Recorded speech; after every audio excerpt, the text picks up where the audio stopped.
कभी पूरा होना नहीं, इसलिए कभी मौका मिले ना भगवान की डूब के भक्ति किया कर। जितना तुम तरसते हो ठाकुर के लिए उतना वो भी तुम्हारे लिए तड़पता है। हमने इस बार बद्रीनाथ में कहा था कथा में कि जितना शिष्य अपने गुरु को मिस करता ना, गुरु भी अपने चेलों को मिस करता। जितना भक्त भगवान को याद करता, भगवान भी अपने भक्तों को उससे ज्यादा याद करता। जितनी तुम्हारी चिंता तुम्हें नहीं, उतनी तुम्हारी चिंता तुम्हारे भगवान को, कि तुम्हारा बुरा ना हो जाए, भला हो जाए।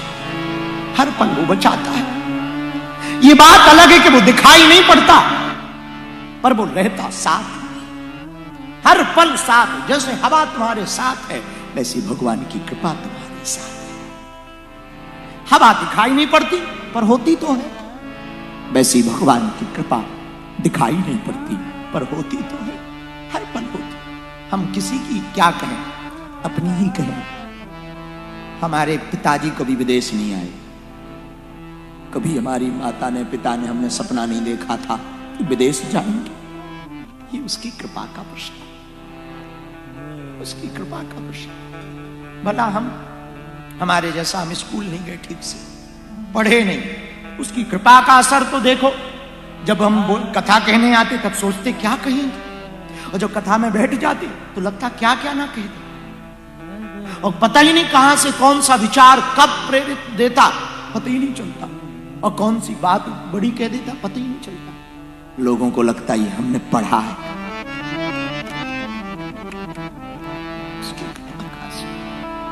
उसकी कृपा का लोगों को लगता होगा कि हम तैयारी करते हैं। कोई तैयारी नहीं, एक ही तैयारी रहती, जाने के पहले और बैठने के पहले।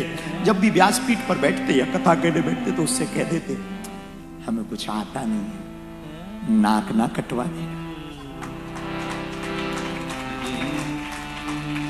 कुछ आता नहीं, नाक ना कटवा देना। इतना कह के बैठ जाते और ऊपर देख के कहते आपकी कथा आप ही कहो, आइए पवन कुमार खलबन पाम की क्या।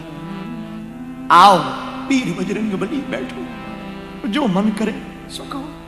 हम कल कह रहे थे, परसों भी एक सज्जन को कह रहे थे कि विचार करो, दुनिया में कोई उदाहरण आपको मिले या ना मिले, हम अपना उदाहरण देके जरूर तुमको कहेंगे। भगवान की कृपा का अनुभव करना है कि इससे बड़ा कोई उदाहरण नहीं हो सकता। जिस गांव में हम रहते उस गांव का सरपंच भी हमको कुर्सी नहीं देता था।